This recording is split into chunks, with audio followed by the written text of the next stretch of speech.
Bonjour à tous et à toutes. Bienvenue au webinaire qui est le 10e webinaire de Minalogic qui est consacré aux descriptions des différents dispositifs d'aide aux projets d'innovation. Je suis Jérôme Fraisse, je suis le directeur du site lyonnais de Minalogic et je vais donc avoir le plaisir de vous présenter l'appel à projet R&D Booster qui a été lancé très récemment par la région en partenariat avec BPI. Juste simplement en propos liminaire, quelques rappels concernant notre webinaire. Je vais faire une présentation d'une petite vingtaine de minutes. Vous pouvez, pendant cette présentation, évidemment poser votre question. N'hésitez pas à utiliser la fenêtre du chat. Nous avons une modératrice qui va me transmettre vos questions à la fin de ma présentation. Et donc, la deuxième partie de ce webinaire sera consacrée à la réponse ou aux tentatives de réponse à toutes vos questions. Voilà, donc je vais démarrer ce webinaire simplement en rappelant un cadre que la région s'est fixé concernant l'intégralité de ces interventions, dont en particulier l'appel à projet R&D Booster qui nous concerne. Vous verrez d'ailleurs que l'ensemble de ces slides sont repris d'une présentation que la région a faite au pôle de compétitivité la deuxième du mois de mai et que ces slides sont enrichis des informations que nous avons pu collecter dans l'intervalle. Alors simplement, effectivement, rappel des orientations de la région dans le cadre du schéma régional d'enseignement supérieur de recherche et d'innovation. La région s'est donnée pour priorité de favoriser les collaborations entre les entreprises et les acteurs de l'enseignement supérieur et de la recherche, en essayant de mettre en œuvre et renouveler des dispositifs d'intervention simples, plus rapides et plus agiles, adaptés aux entreprises qui sont placées au cœur de l'action régionale.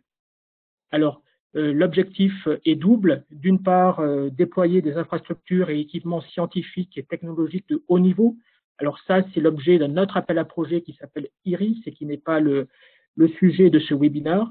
Nous allons nous concentrer sur l'appel à projet R&D Booster qui vise à soutenir les projets de recherche et d'innovation collaborative entre entreprises et organismes de recherche. Alors, une autre composante clé de l'intervention régionale, c'est qu'elle se concentre sur 8 domaines d'excellence. Donc, je vais les rappeler ici brièvement pour éviter à avoir à le redire par la suite. Ces 8 grands domaines d'excellence sont l'industrie du futur et la production industrielle, bâtiments et travaux publics, le numérique, la santé, agriculture, agroalimentaire, forêt, l'énergie, mobilité, système de transport intelligent et enfin sport, montagne et tourisme. Donc vous voyez que ces domaines sont relativement vastes tout de même et qu'il est relativement aisé de pouvoir intégrer un projet dans l'un ou plusieurs de ces domaines d'excellence. Alors, venons-en au cœur du webinaire, l'appel à projet R&D Booster qui est destiné à soutenir les projets collaboratifs de recherche et développement.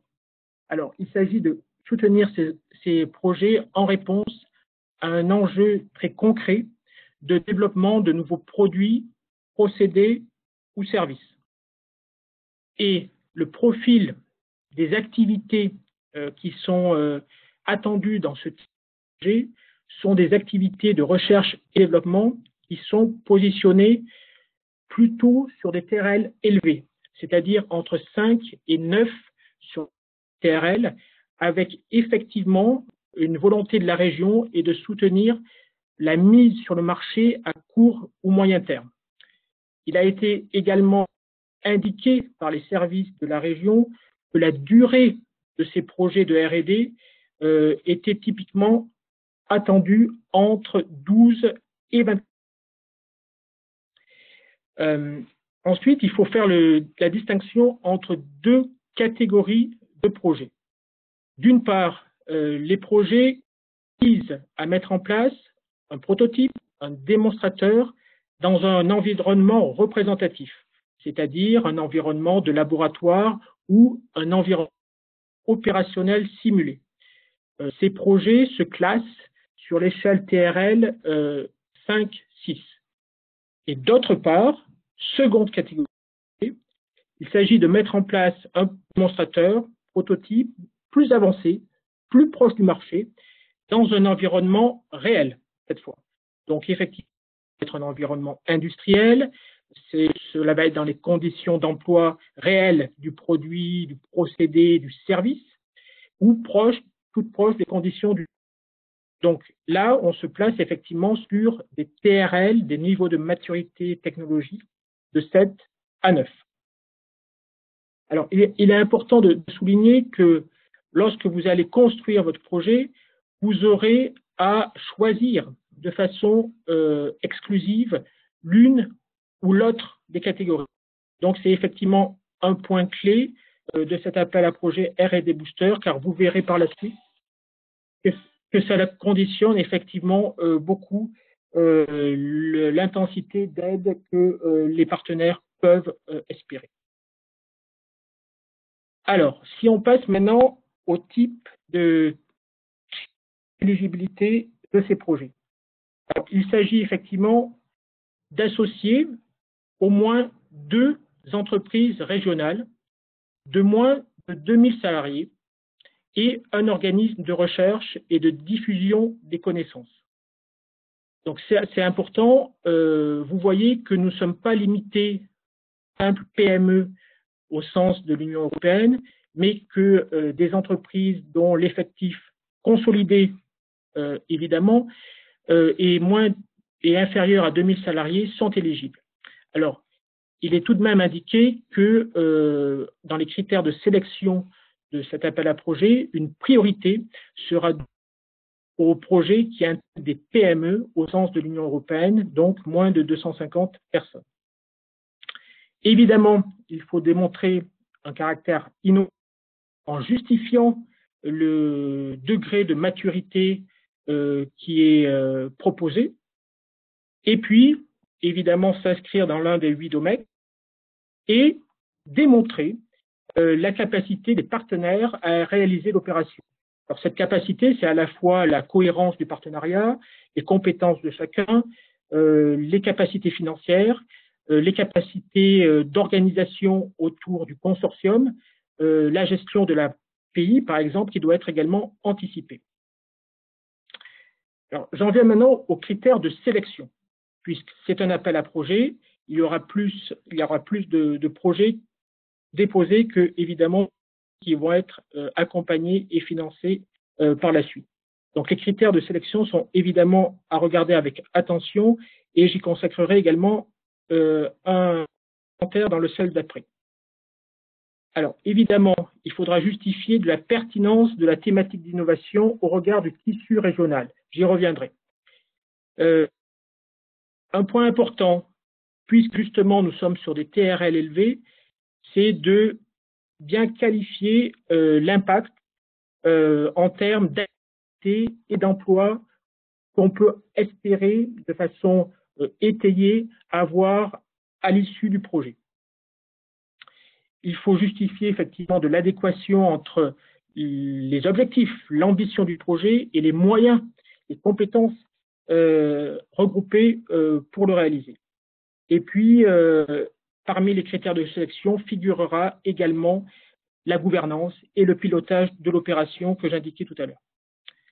Alors, justement, je me permets de vous renvoyer là à l'une des hauts critères de sélection qui sont indiqués dans l'appel à projet, où effectivement, chacun étayé d'un pôle constitue vraiment un atout par rapport à la sélection des projets.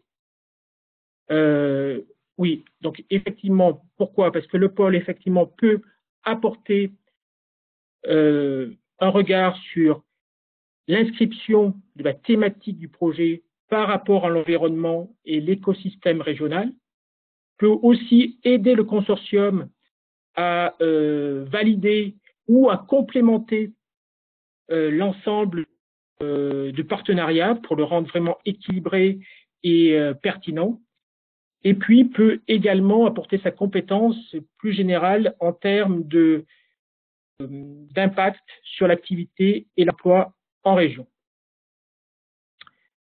Alors, maintenant, passons effectivement à l'aspect financier et regardons d'une part quelles sont les dépenses éligibles et d'autre part quels types de financement sont accessibles. Alors, très standard, les dépenses éligibles sont les frais de personnel qui sont directement reliés à la réalisation du projet. Ce sont également les coûts des équipements. Alors, on va regarder soit si ce sont des investissements récupérables, on va considérer l'amortissement de ces investissements pris au prorata d'utilisation dans le projet. Et puis, si c'est des investissements non récupérables, eh bien, ces investissements sont pris pour leur coût d'achat.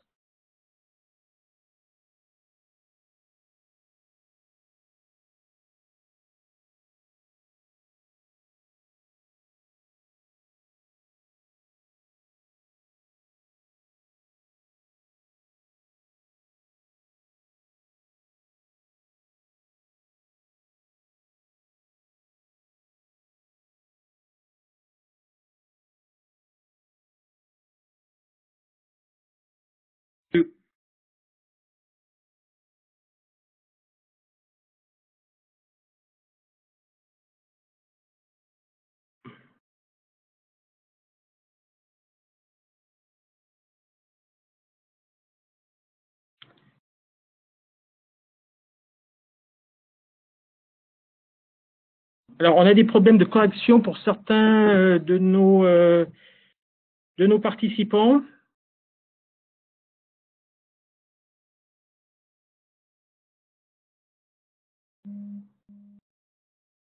Oui, désolé, je crois que la connexion est parfois un peu mauvaise.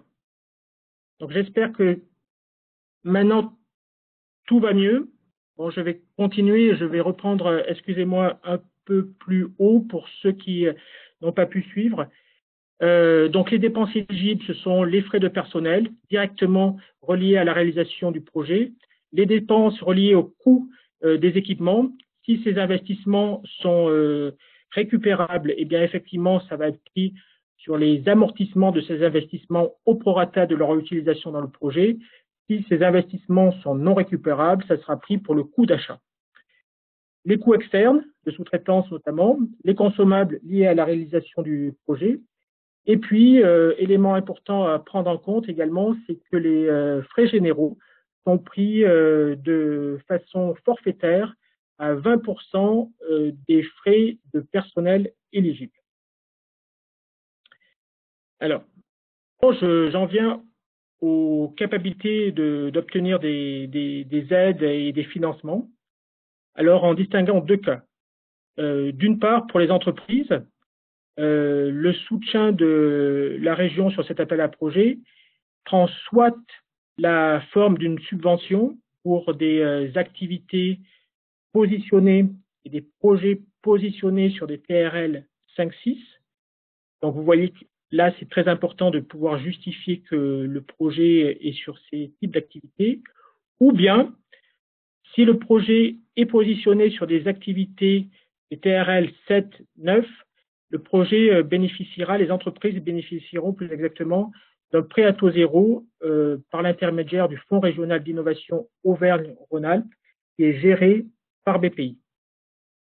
Donc, pour les subventions, les bénéficiaires auront soit une convention région, soit une convention fédère, ou bien, en cas de PTZ, les bénéficiaires conventionneront avec BPI, avec une règle qui est que l'aide doit être supérieure à 50 000 €.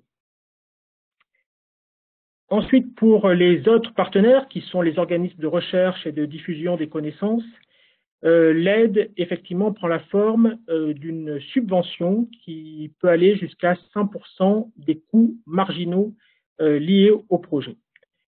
Alors, avec une attention très particulière, puisque, comme il a été indiqué, les projets visés ont une durée de 12 à 24 mois, la région a décidé d'exclure les thèses dans le type de dépenses éligibles de personnel. Donc, il faudra plus s'orienter sur des postes doctorants ou également sur des de recherche en CDD. J'en reviens pour vous préciser en fait le taux d'intervention de l'aide pour les entreprises. Donc, très clairement, au niveau réglementaire, on se positionne sur des activités de développement expérimental qui sont positionnées puisque nous avons des laboratoires, des organismes de recherche et de diffusion de connaissances qui sont associés, qui sont positionnés dans le cadre d'une collaboration. Donc, vous voyez, suivant la taille de votre entreprise, à quel taux de subvention ou à quel taux de PTZ, sur la base de vos dépenses éligibles, vous pouvez prétendre. Donc, je le rappelle, pour les petites entreprises qui ont moins de salariés et un chiffre d'affaires oubliant inférieur à 10 millions d'euros, vous pouvez prétendre jusqu'à 60% de taux d'intervention. Pour les entreprises comprises entre 50 et 249 salariés avec un chiffre d'affaires inférieur à 50 millions d'euros ou un bilan inférieur à 43 millions d'euros, vous pouvez prétendre à un taux d'intervention jusqu'à 50%. Et enfin, pour les entreprises qui sont situées dans une tranche d'effectifs 250 2000, vous pouvez prétendre à 40% de taux d'intervention sur vos dépenses éligibles. Passons maintenant aux modalités pratiques de cet appel à projet. Alors, une petite nouveauté, c'est que cet appel à projet se fera en 2 étapes. Avec, d'une part, un dépôt des dossiers qui est attendu pour le 21 juin à minuit, c'est-à-dire aujourd'hui une deadline dans un délai très très court.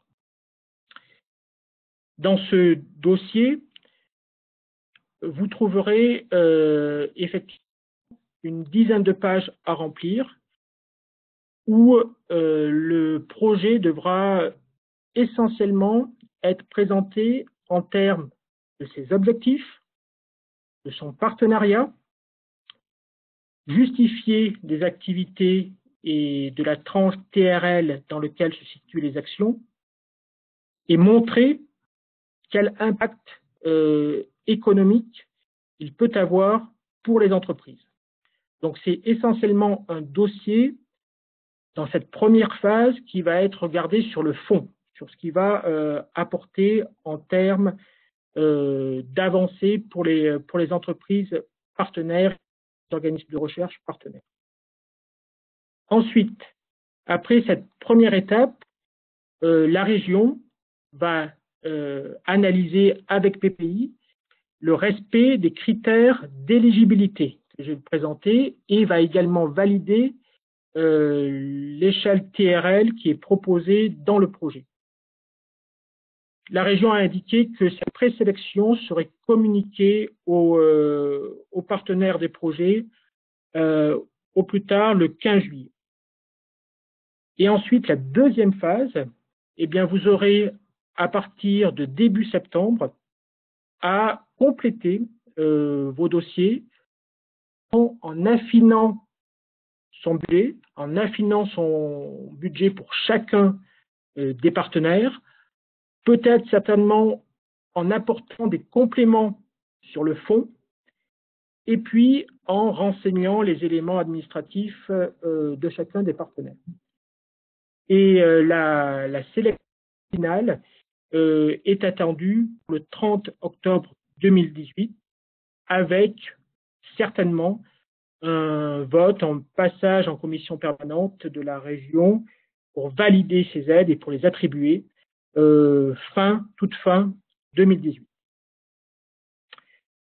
Alors, effectivement, tout à l'heure que ce dispositif, vous l'avez compris, est nouveau, que la première date de dépôt des dossiers est très proche, mais les services de la région ont indiqué qu'ils avaient plutôt dans l'objectif de converger sur des appels à projets de ce type par an. Et donc, il pourrait y en avoir un deuxième appel à projet, un deuxième dépôt de dossier avant la fin de l'année.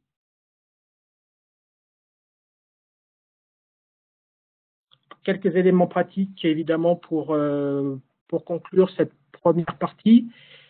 Évidemment, vous pouvez utiliser notre site internet Minalogic dans sa section projet pour aller directement sur la internet de la région, dédié à l'appel à projet R&D Booster. Sur cette page de la région, vous trouverez à la fois en téléchargement le dossier à remplir et d'autre part, vous trouverez également le guide des procédures qui reprend un peu plus dans le détail les critères de sélection des projets. Voilà. Et sur cette même page de la région, vous pourrez également déposer avant le 21 juin à minuit votre dossier. Bien, j'en passe maintenant à la séquence questions et je vais voir effectivement quelles questions ont pu être posées.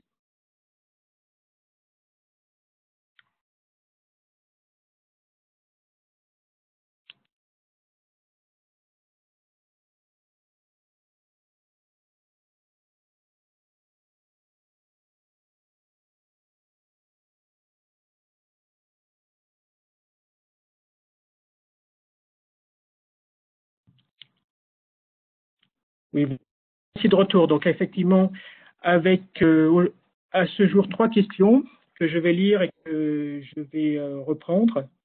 Alors, question 1. 2 entreprises. Est-ce qu'une maison mère et une filiale sont éligibles? Dans ce cas-là, effectivement, l'entreprise filiale va être consolidée au niveau de sa maison mère. Donc, ça me semble difficile de justifier que ces 2 entreprises sont indépendantes. Donc, effectivement, dans ce cas-là, avec un projet qui ne réunirait que une maison mère, une filiale, un organisme de recherche, ce ne sont pas les critères minimums qui permettraient de justifier l'éligibilité du projet. Il faudrait qu'une entreprise tierce puisse être également associée pour satisfaire au minimum le critère d'éligibilité du projet. Deuxième question, évidemment, je m'y attendais. Quel est le budget total de l'appel à projet? Et question un petit peu concomitante, troisième question, quelle est la fourchette de dépenses éligibles attendues dans le type de projet? Ben, effectivement, vous l'avez vu, les slides de la région ne comportaient pas de réponse. Alors, les services de la région ont indiqué qu'ils n'avaient fixé ni de seuil, ni de plafond en termes de projet. Par contre, ils ont indiqué sur la base des années précédentes, sur des appels à projets un petit peu similaires, ce qu'ils pouvaient considérer.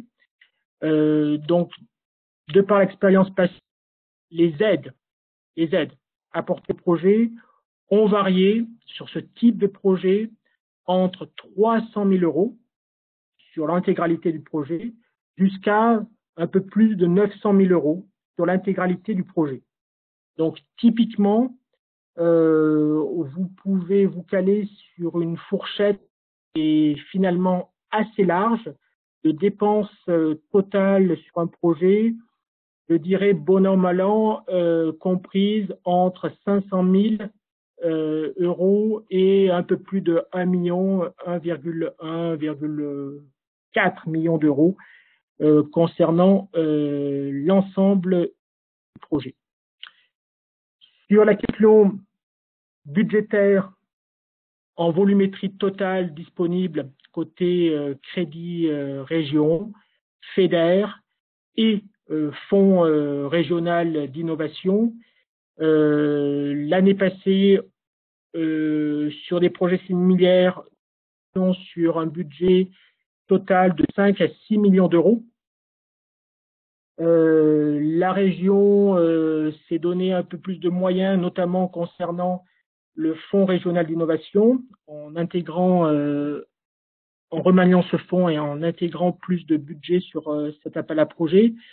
Donc, sur cette partie en PTZ, il est probable que des marges puissent être dégagées, mais je n'en sais pas, je ne peux pas vous renseigner de façon plus précise. Voilà, c'était les questions qui nous étaient arrivées là sur le webinaire.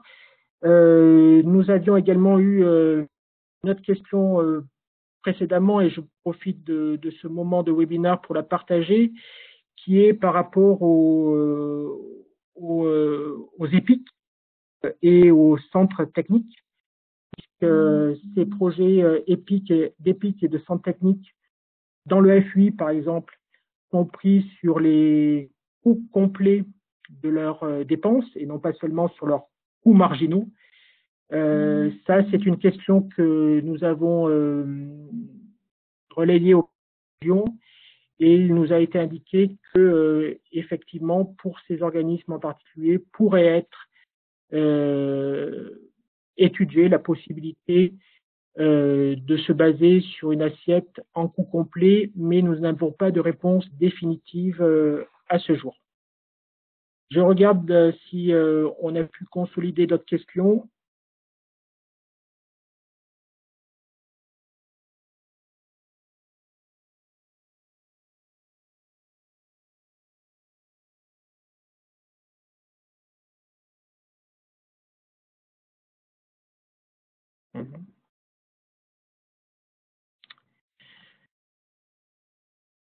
Alors, plusieurs questions, effectivement, plusieurs questions à la volée qui me sont arrivées. D'une part, la compatibilité avec le dispositif mis en œuvre par Minalogic qui s'appelle EasyTech.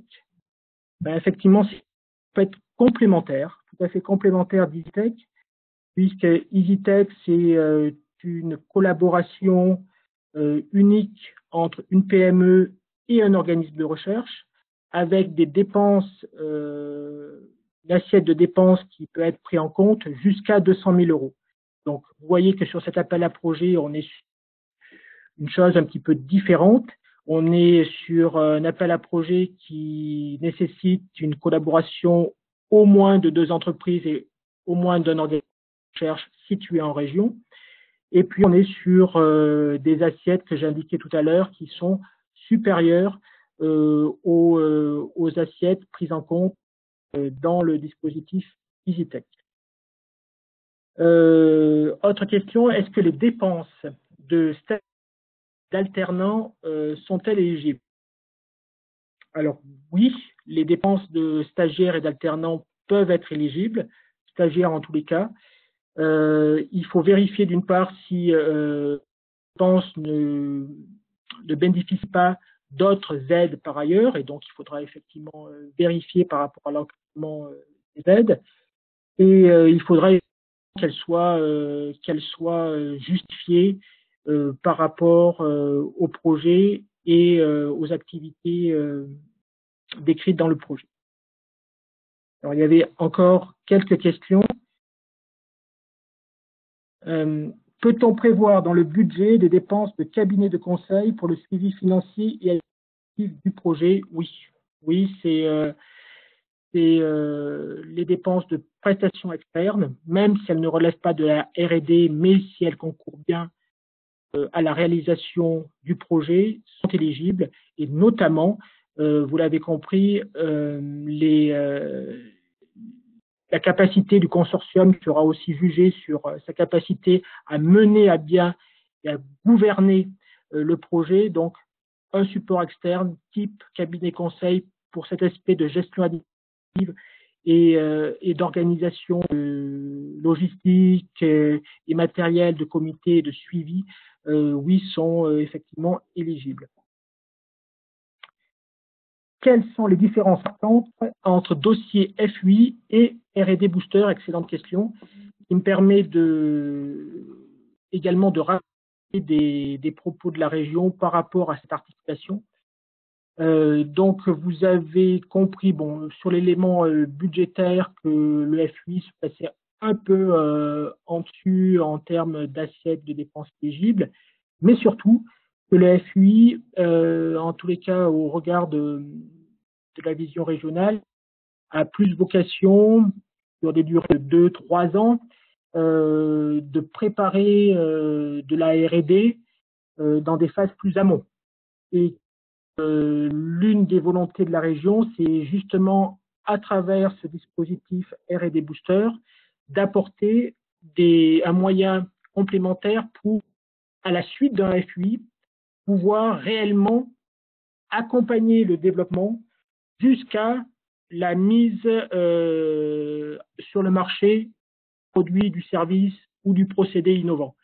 Donc, des projets R&D Booster peuvent faire suite à des FUI en justement capitalisant sur les résultats qui ont pu être acquis dans ce projet FUI.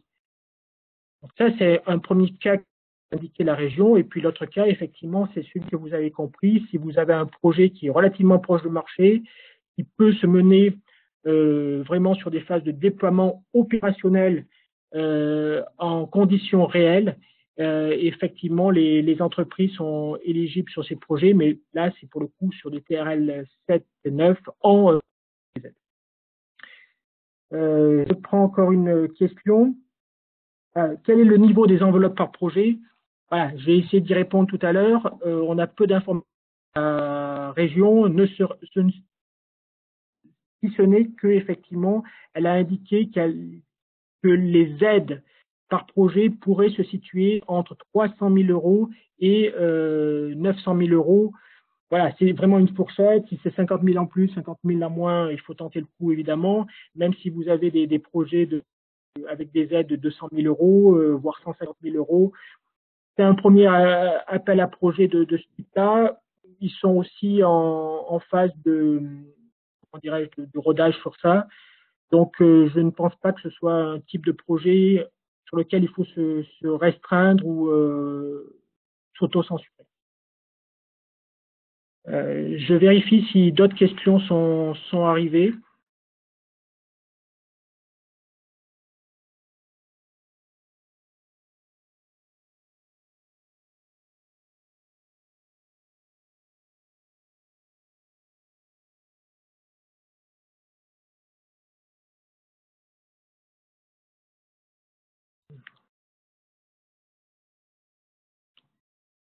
Oui, effectivement, me revoilà avec une autre flopée de questions.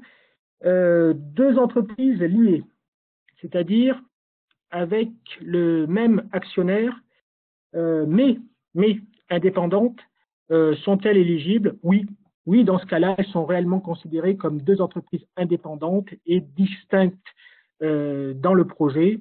Donc, ça compte effectivement pour deux vrais partenaires entreprises.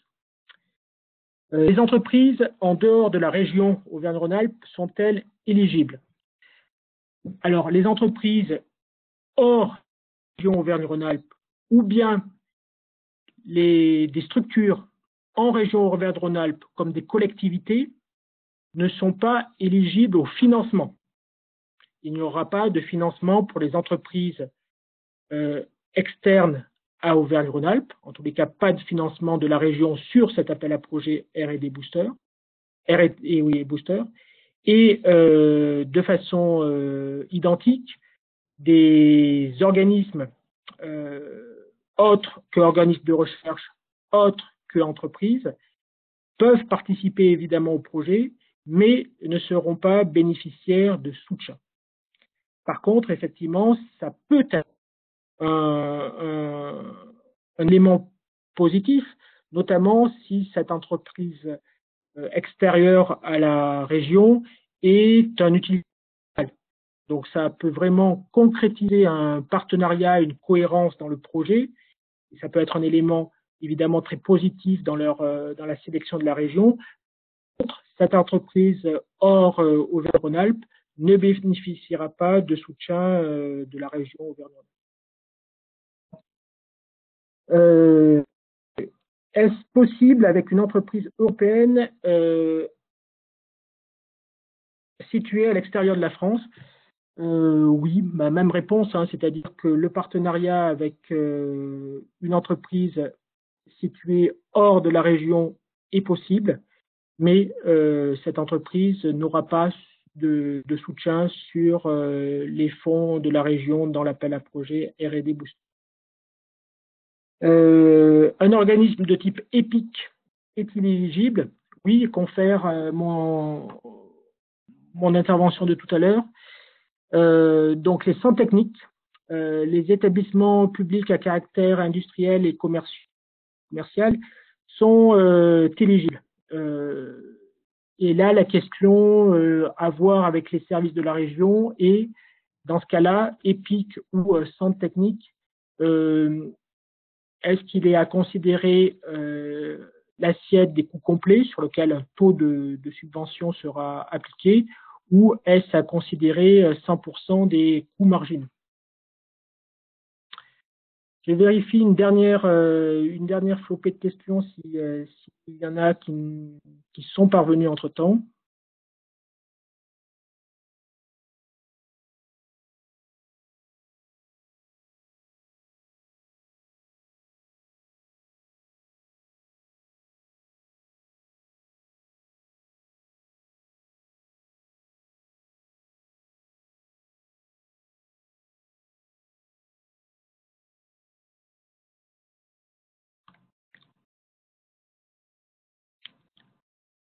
Non, effectivement, merci pour votre passion pour cet appel à projet R&D Booster. Quelques autres questions. D'une part, puisque on avait évoqué tout à l'heure la question des thèses, et plus exactement le fait que la région ne prend pas en considération dans l'assiette des dépenses éligibles des organismes de recherche. Alors, comment les financer? Ben, vous pouvez essayer d'activer d'autres dispositifs, comme les chiffres sur des thèses. Donc, pourquoi pas penser à utiliser un chiffre sur une thèse et flécher 1 à 2 ans de ce thésard déjà payé en travail dans le cadre de votre projet R&D Booster. Par contre, effectivement, les coûts salariaux du thésard ne seront pas du tout pris en compte dans l'assiette des dépenses éligibles de l'organisme de recherche dans le cadre de l'appel à projet R&D Booster. Alors, on revient sur quelques questions sur le montant d'aide. Effectivement, le montant, la fourchette d'aide totale que j'indiquais tout à l'heure, entre 300 et 900 000 euros, était bien sur l'ensemble des partenaires, donc à la fois entreprises et organismes de recherche. Les entreprises pouvant être soit financées en subvention sur des TRL 5-6, soit financées en PTZ pour des projets d'activité TRL 7 à 9. Et les coûts de laboratoire des organismes de recherche type laboratoire universitaire, par exemple, sont bien pris jusqu'à 100% des coûts marginaux. Une dernière vérification, peut-être avant de conclure le webinaire.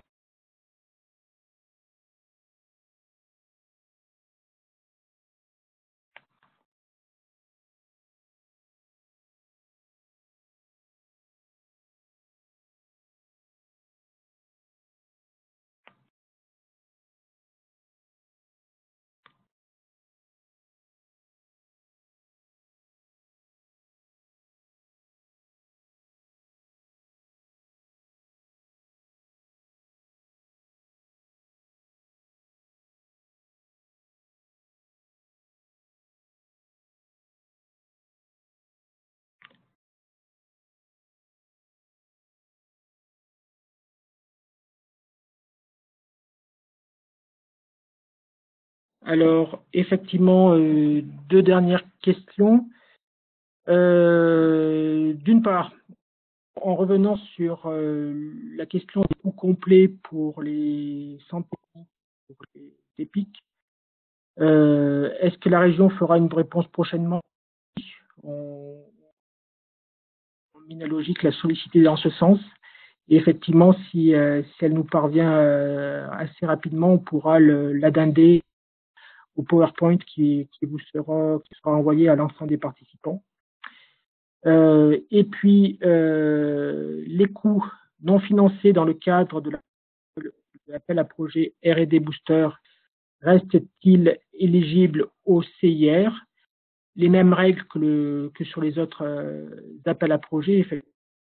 Le CIR est une aide fiscale à distinguer des subventions.